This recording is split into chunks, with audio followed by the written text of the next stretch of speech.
All right. Hopefully this works this time. What we're gonna do today is I'm gonna show you guys how I usually go out about um, taking care of getting an image color as quickly as possible. So I have everything here on a line art layer, and I put it in a folder. I usually put my line art layers in a folder, and I have a select tool here, and you've probably seen this before. It looks like this. This is all inside. How you do this in Photoshop, I got no idea. There's so many ways. It's kind of clumsier to do in Photoshop. But really, all I really want to do here is actually grab this tool, the wand tool, and select the outside so I can get the silhouette. But what I actually tend to do is use this tool first and then apply the other one. And I have it shortcutted, which is why you'll see me be able to pull that down really fast. So what I'm going to do is I just go over here and I look for spots that it might be bleeding in. This gets a little frustrating. I'm sure you guys dealt with this. Oh, here's a hole. This is a definite hole. That covers some of it. This stuff gets pretty annoying. I've actually discovered a way that kind of allows you to find out where holes are a little faster. What I do is I separate the image in half. Then I can see where the hole is. So there's definitely a hole in the hands. And there's definitely a hole somewhere in this area. This way I'm not hunting around the whole image. I now know that there's two places. So let me cover this. So that covers that. And now I just got to find the hole in the hands. I assume it's this little thing here. And there's one over here. Alright. So we'd take care of that pretty quickly with not too much issue. And then what we do is we grab a new layer. We invert it. There's a little button here to invert, but I just have it shortcutted. And then we find a color we want. I'm going to use a near white.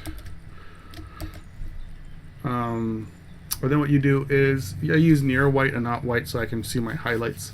And then what you're going to do is you are going to, there's a few ways to go at this. You can control click this and then control click shift the line art layer. This will give you the option. Here, I'll show you what it does. If you control click something, you have the selection alpha, and if you control click another one, you lose that one for this one. But if you actually control shift click the second one, you get them combined together, and then you can just fill that. And then you can do multiply. There's a million ways to do this. I could fill it with white and then put multiply on and then lock, preserve the opacity and draw on that. You can create a mask and do the same. What I'm going to do is something a little weird, but you'll see why in a second.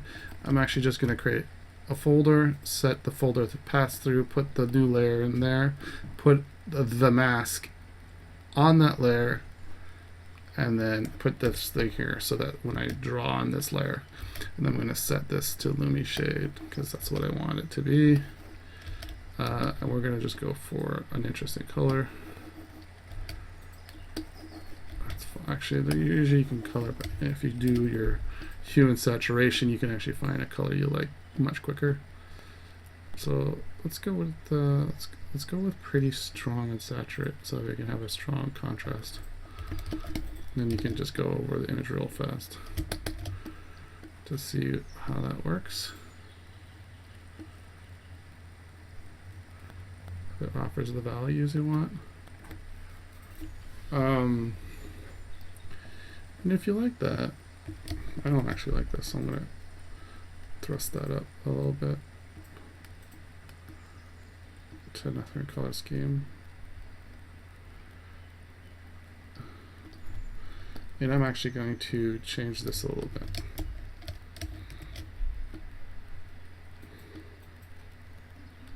Okay.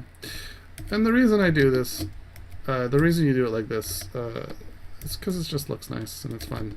And it keeps things from, oh god, my freaking wheel is on. Let me turn that off or it's going to drive me nuts. Where's my wheel?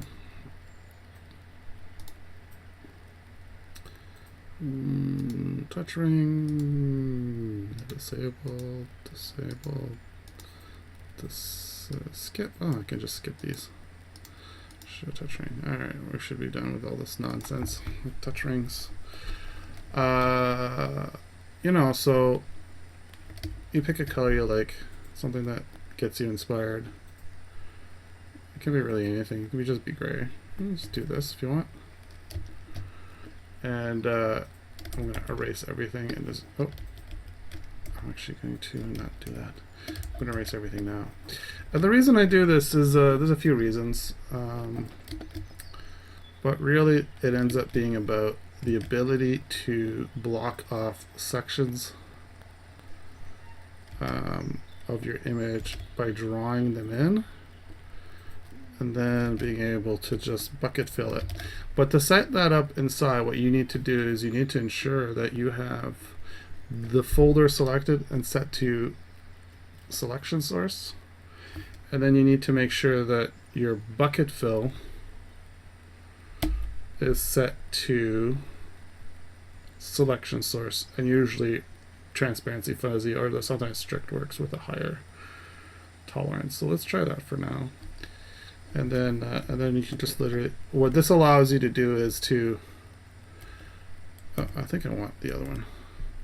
What this allows you to do is that when you're drawing, you can do all your like blocking, and you can just come in, press and hold your fill in key, and then fill it in, so that you gain the benefit of your lines that are already there, and then you gain the benefit of whatever additional lines you draw. So if I go back to this layer here, and then I just draw some lines, I shouldn't care too much. Sometimes I use the binary pencil because it just does the job right, and it keeps everything real nice and sharp. So you can just do stuff like that. Go down here, you know, whatever works.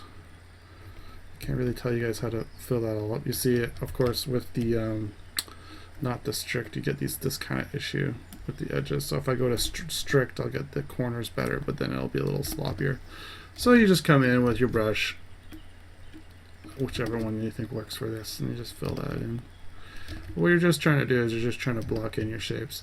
Now, I know it's a pretty beginner mistake that I still make myself, which is to over detail this section. Really, you should be focusing on already this section's too shaded, and it gets, you know, the noisier things are, the harder it is to read. You want to get just the right amount of volume info while still presenting some shading.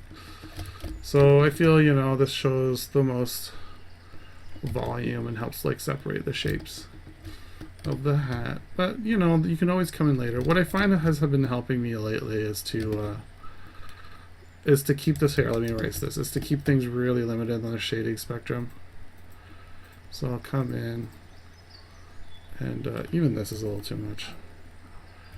And then I'll either put everything in a giant shadow,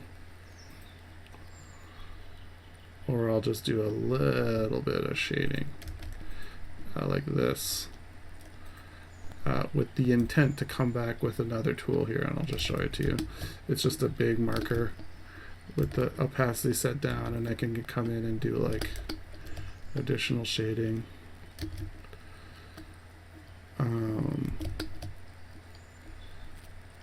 So that if I want to do additional shading, I'm not fussing with the, because the thing with cell shading and this kind of shading is that it's fun until you really start kind of getting knuckle deep in the subtle details, and then you're kind of pulling your hair with what those subtle details and volumes should look like. So I find that if you kind of keep things really, the shadow lines really small, like this stuff, and then come in with a lighter brush and just kind of work it over, you'll get better results, and it'll read better with a lot less effort. Obviously I'm not a fan of that, so then we just go there, you know, and do the thing, have the fun, and then here I am, I'm gonna bucket fill sections. That's the benefit of having the system set up, is I can just come in and bucket fill. Oop. Sometimes it does that, I'm not quite sure. I think it's usually an opening. There it goes. an opening outside of the lines, it'll affect something else. It's like a weird little bug. And then here we go. You know, and just do your thing. And once you're done, you're done. But what's cool about this is that you can kind of get right into the coloring or shading aspect without having to worry about what kind of colors you're using and so forth, which might not interest all of you. And you can get a moderately nice looking thing done, although, you know, people really like color, but, you know, shading's good too. And here you go. Okay, nothing grand. I find that if you really do minimal amount of work on the hair, it works best. And you know, that's not overdoing it, just letting the image show for itself. You know, sometimes you want a bit of, I kind of want more detail here, but I'm afraid so I'm just gonna let the kind of open space breathe. Now we got a good, I'm gonna come back here actually and just try to see if I can get some of this in the shadow. Sometimes shadows are great because they help you like focus attention to where you want it. Here what I'm doing is just creating a gradient to focus the eyes over here. You can do something like this. And then maybe I can dump another shadow here. And then of course I'm not quite fond of how streaky that is. I'm just going to come in here and just nuke some of these. I'm not going to nuke that line because that's important to stay. There we go. And then put a little shine on the butt. Why not? And that's pretty much it. And here's the cool part is, of course, when you're done doing it this way, if you want to come in and do line shadows, all you got to do is sorry, not shadows, colors. If you want to throw in some color at the end, all you got to do is pretty much, sorry, I'm getting a little distracted with this. This is getting a little more involved than I thought I'd get.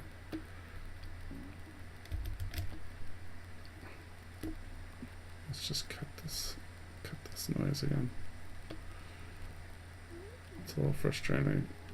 I'm a pretty indecisive artist, so this sort of back and forth happens quite often. Excuse me, that's a little throat burp. And now you're kind of done. So here's where you go from this point. You kind of just go in here and you have a few ways to colorize. You could colorize beneath. And of course the problem with that is that this won't look that good.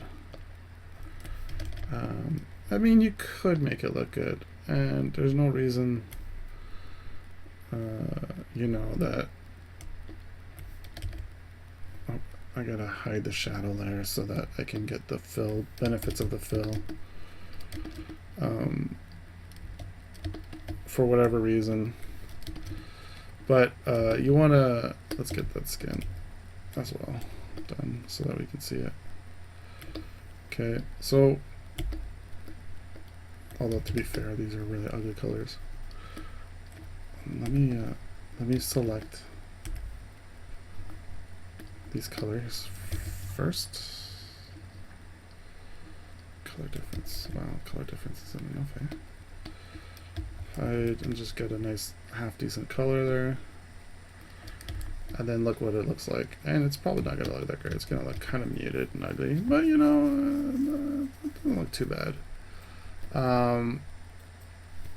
What works a lot better though, I find, is what I'm gonna do is I'm gonna go back to the base layer and just make it a flat kind of gray. Here you can really kind of see what you're doing with your work. And then I'm gonna go back to this one and turn this one on to Lumy Shade. And then I'm gonna actually just lower that down and play with these values. The benefit of Lumy Shade, as I've mentioned in other videos, is that, of course, this is a little too light, so I'm going to actually pound these up a bit and then darken them. this Lumy shade layer is a little too light, and it's kind of killing the contrast in the lines. So I'm gonna go back to this one. Lumy shade, the way it works is that if you're at 50% gray, nothing happens, and if you go up, it's like multiply, and if you go down, it's like I forget the one in Photoshop it's called, but it's like shade. So what you really want is to find a good starting point color, and unfortunately Lumy shade, you kind of have to work a little blind. What I end up doing is I end up looking for a good skin tone first. So what you do is you look for a good skin tone, and already you get these cool color transitions that you wouldn't normally get if you use another method. Here you can see it go from yellowish to reddish to brownish. It wouldn't shift this way if you put it underneath a multiply. And then the danger with this mode is, of course, the saturates go pretty high pretty fast, so keep an eye on that. We're gonna just take a quick go at the colors. So I'm going to once again fill in, but I'm going to fill the colors in on the Lumy shade, so I kind of have to work a little blind because the color you pick isn't going to be the color. Let me get some of this thing. I might have to just color this in a little manually. The color you pick isn't going to be the same as the. If you guys don't mind, I'm going to just do this a little more sloppy than usual. There's a few cool techniques you can do even if you paint sloppy. I actually paint more sloppy intentionally sometimes to do the reverse selection technique. But it's a little tricky and it doesn't seem to want to be working right now. So I'll show that another day. So what I have now is a layer with the skin tone, and you'll notice, you're like, hey, that's a little too bright and doesn't look very good. Yeah, it's not supposed to. What I need to do right now is just to get a color in, because with Lumy shade you have to do a lot of color shifting because you're kind of functioning a little blind. So what I'm going to do here is once I got the colors in, I'm going to select it, hide the selection, and I'm just going to find a color that works.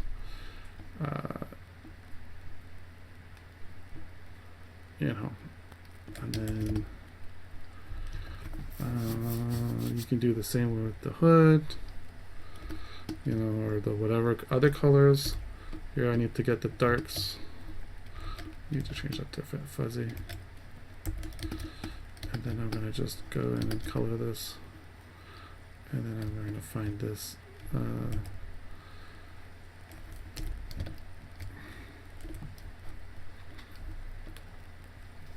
And do some coloring just so you can see what we're looking at here.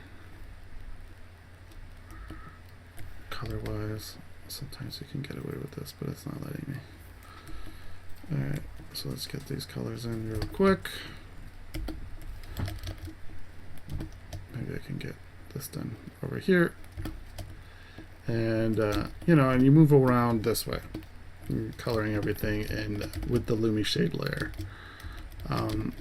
And the benefit, of course, as I was saying, is that eventually you can just keep all the work you were doing previously and get some good results.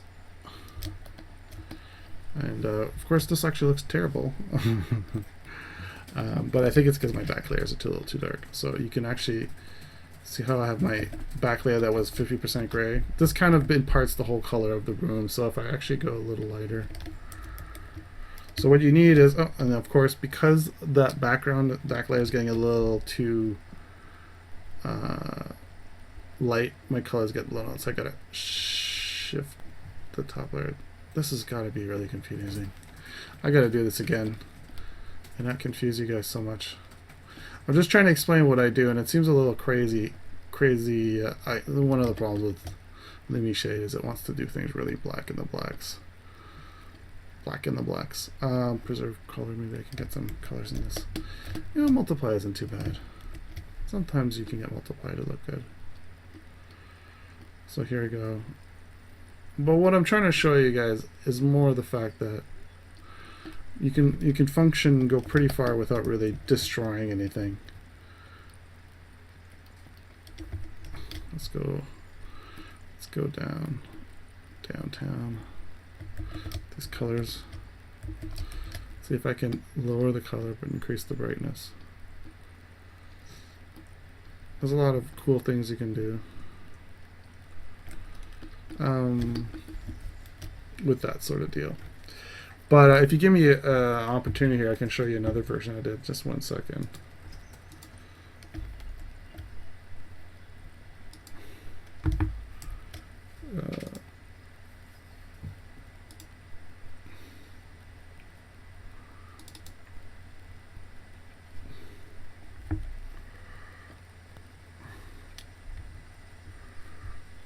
There we go. And I can just show you a few details and how to get the same results. I can actually make this whole layer. These are all line art layers. You can see I have a, let's just get only what's important. See, I did it a little different this time. So I guess my observation this time was to actually put everything on the bottom layer. You lied to us. Listen, guys, I literally never do this the same. This is one of the weirdest things about me compared to a few other artists, is that my process is always ever evolving.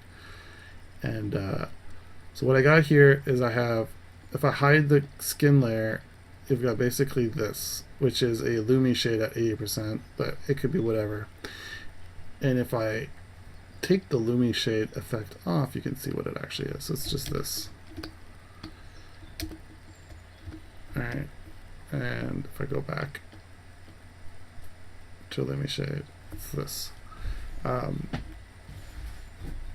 And then you can just throw some color in there and it looks good. But if I turn that off, you can see it's just this. It's just pretty simple. So let's talk about this again, because obviously I was kind of going on a weird tangent here, and I felt I had almost there. So let's just go through this process again.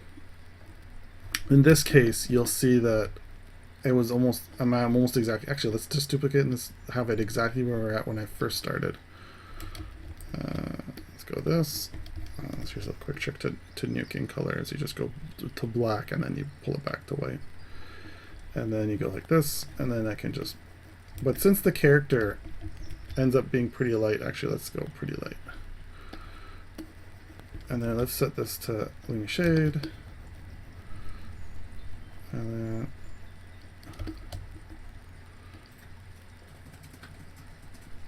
then you can see what's happening here. It's actually pretty good to always make sure your base color is pretty close to what you're doing. So maybe pick a color that's approximate. Yeah, that's a little closer with what I'm looking to do. And then you can kind of just throw quick colors around and get a good idea what you're doing. So let's just do that. In fact, it's always good to zoom out when you're doing that. So let's zoom out and do a quick value shade.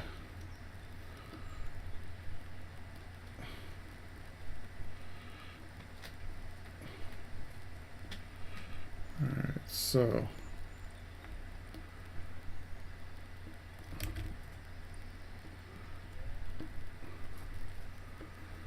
we're almost there. There we got everything I kind of wanted to express in one shot. Maybe we can go to the markers and then throw in some things in the darkness. Go a little different than the other one, or whatever works. So now we got everything kind of how we want it, and if we throw the color back on, you can see all the colors still apply. Now, of course, this doesn't look as good as what I was showing you before because I spent a little more time on that.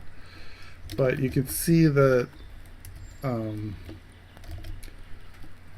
you get all the results you need. And sometimes if you like really like where you've gotten with the layer, the shadow layer, what I'll do is so let's say you're like, I really like the work I did, but I really like the other highlight aspects, but I don't really want to destroy what I've done so far. So usually what I do is I just go make a clipping group, and then I find a layer effect. I think normal just works fine. So let's take a quick look.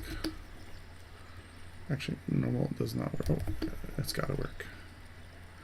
Normal with white. Yeah, there you go. But to be frank, I don't think normal is going to work for what I want. So I'm going to go to screen or overlay. Sometimes overlay is a good bet. And I'm just going to get in some subtle, environmental lines. I think overlay is being a little too saturated for me. So let's go to screen. And let's drop the screen value to something like this. So I've got it, it's like pretty low down here. So you can kind of throw in your your values on top of what you're doing and not lose any of your work, which is cool because if ever you need to come back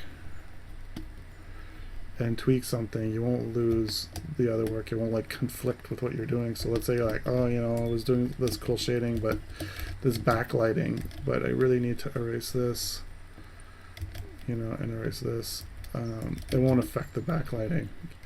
And you can come back to your sharp layer and add a bit more, and that lighting will still work. If you erase it, and also if you do erase it, same deal. If I erase it and I'm like, it really ought to be, where's the brush I want? I really ought to be more like this. And then later down the line, you're like, that was too much. You can actually come back and just color back everything and still get the benefits of the lighting you installed on the top layer, because what it really basically does is it just takes what's below here. This screen layer just takes what's below and adds a little bit of depth to it, and that's a cool thing to do, especially when you're kind of new to this and you're not sure you should be doing something or not. So you can kind of throw in some extra cool effects and not really commit to it. And hopefully that doesn't confuse too many of you. I know Lumy shade and shading with color without color is a little weird, but I don't really do anything except try to find a cool color that matches the mood I'm going for. Cool color. You guys could really hear my throat in that last thing. And you just kind of work it through, and then get some colors in on a layer underneath. And even here, I'm like, oh, if you think that the colors aren't working, you can just throw an overlay on top of that, or multiply. Maybe overlay will do the job for me. That's a cool color. And then throw stuff around, find what you need, tweak, and now you've got kind of two independent systems here that work on their own. And that's pretty much it. Like, I don't know, it's this is pretty much the process I use when I'm trying to throw an image together pretty fast. That, or I do everything goes on top, or everything is on this layer. So there's a few ways to approach it. I guess in this case I decided to work the color layer below, but you can be a little crazy like me and work the color layer on top. It isn't a normal thing to do, and I don't recommend it if it frustrates you. And honestly, the only reason I started doing it is because I wanted to work on really big images in Psy without getting memory limitations, and the only real way to do that is to drop the amount of layers you use, and if you use that method, you can have everything on one layer doing a lot of work. You can do a lot of work on one layer is the reason I started doing that. It gets a little cumbersome a little later, and it gets a little committed, but you can make it behave like it looks like you're doing a lot of effects, but it's all happening on the one layer. So it has its benefits, and it's not something a Photoshop user should have to worry about, but it is something if you're a Psy user, because that Psy 2 isn't ever going to come, and we've all got to make our contingency plans for the future when Psy is no longer functioning for us and there's no other package we're really interested in using. Hopefully that helps you guys and gives you an idea what to do and doesn't confuse you guys too much. All right, thanks guys, bye.